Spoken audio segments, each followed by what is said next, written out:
I put lotion on you so I can use like little soft hands and there's another splinter. Okay. Antimicrobial. We'll go over the stuff in chapter 9 and then we'll get over to these other ones. The big thick packet.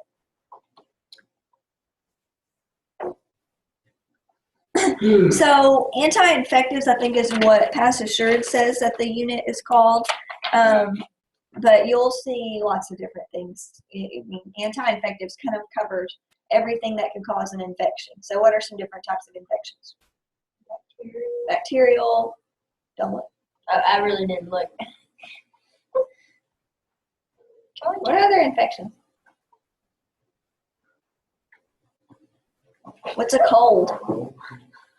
Viral infections. We can have fungal infections. So there's all kinds. So anti-infectives kind of covers anything that might could cause an infection. Okay.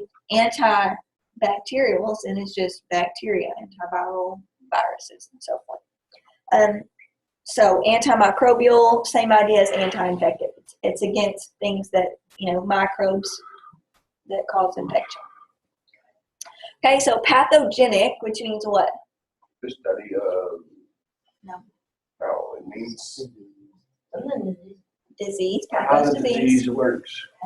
Gen means How what? they spread? Well, produce, like genetics, genesis, anyways. So pathogenic is, basically how, like it pertaining to the causing of disease. So pathogenic microorganisms produce infections. We know that, and that's what causes them. So invading microorganisms can include viruses, bacteria, like we said, fungal infections could be in there, protozoa, and then parasites. Parasites is like, parasites like lice, so that means a parasite or a flea, something like that causes disease. Okay, antibacterial agents. So antibacterial agents are classified as either bactericidal, which would mean what? Y'all remember that? We learned that one last year. Or 2 years ago. Pertaining to That we learned before. Yeah. Cyto is kill. So bacteria, like suicide, homicide. Oh. Okay, same idea. So bactericidal is kills bacteria. That's how it works. Okay, bacteriostatic means that it inhibits, but doesn't necessarily kill it. So maybe it inhibits its growth, keeps it from working, that kind of thing. Does that make sense? Okay, so they can work in both of those ways. Okay, beta-lactam antibiotics. So an antibiotic is derived from a natural source rather than synthetic. These include your penicillins, because it was started with what? Bread mold. Yeah, bread mold. Cephalosporins. I'm not sure if I'm saying this right, but carbapenems. I'm not sure where the emphasis is on that one. Anyways, and then monobactam. So we'll talk about different ones. Penicillin, pretty straightforward. Penicillins were the first antibiotics developed. They're classified as natural, anti-staphylococcal, okay, obviously for staph infection, and then extended spectrum. Whenever you hear that word spectrum, think that's kind of like its range of what it works against. Okay, so penicillins in general are a broad spectrum antibiotic. That means they work on lots of different types of illnesses. Okay, lots of different types of bacterial infections. Does that make sense? Some antibacterial, some antibiotics only work on like a specific type of bacteria.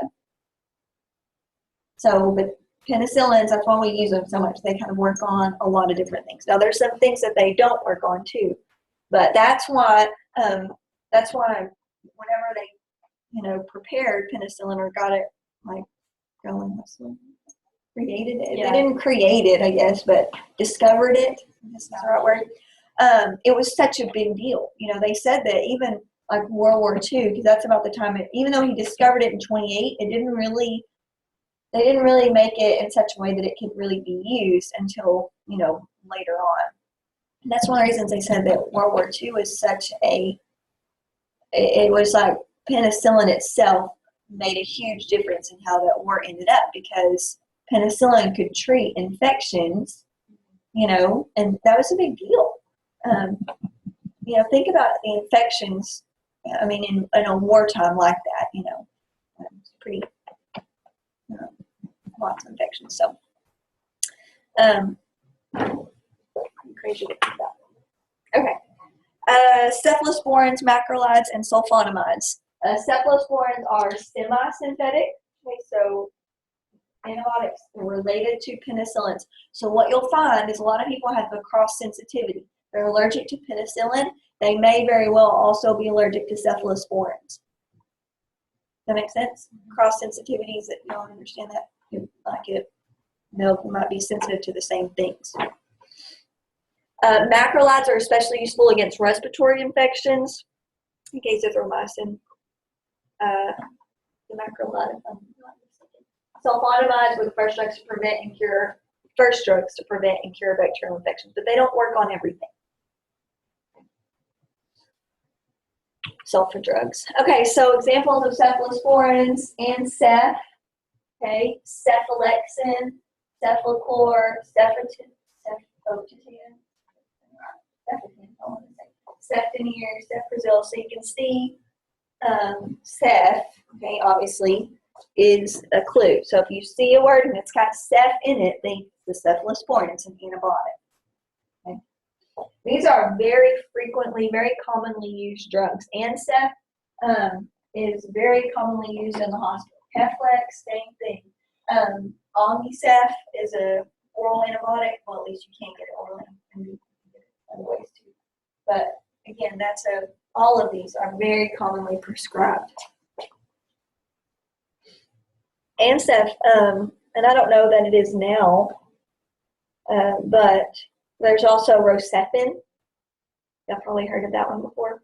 Have y'all ever had a shot of Rocephin before? It burns like fire. It feels like your body's on fire.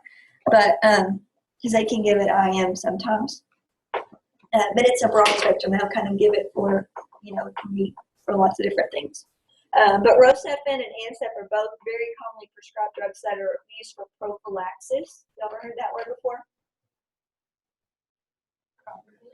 Prophylaxis means it's like it's to prevent something. So a lot of times if somebody goes in for a knee replacement, they'll get prophylactic antibiotics. They don't have an infection, but they're going to give them those antibiotics to kind of prevent anything from starting to grow. Does that make sense? So prophylaxis, you'll hear that word a lot. Prophylactic treatment, prophylaxis, that's what it means. Okay, macrolides, like I said, the azithromycin, the zithromax, clarithromycin, erythromycin. Again, these are pretty commonly prescribed for the most part. This is the same. Zithromax is a Z-Pack. You ever taken a Z-Pack for a sinus infection? Comes in a little card, and you've got there's 5 pink pills on there, and you take 2 the first day, and you take 1 the rest of the days. Anyway, so it's pretty commonly prescribed too. And then sulfonamides or sulfa drugs, you'll hear these shortened to sulfa. A lot of people are allergic to sulfa drugs.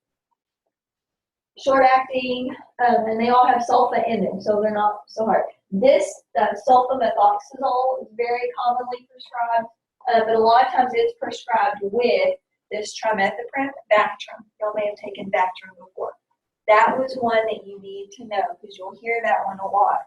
Okay, Bactrim. It's again very commonly prescribed. A lot of people give it for UTIs or for other. Good morning, Bulldogs and Dogettes. It is Thursday, February 12th. I don't know if we said happy birthday yesterday to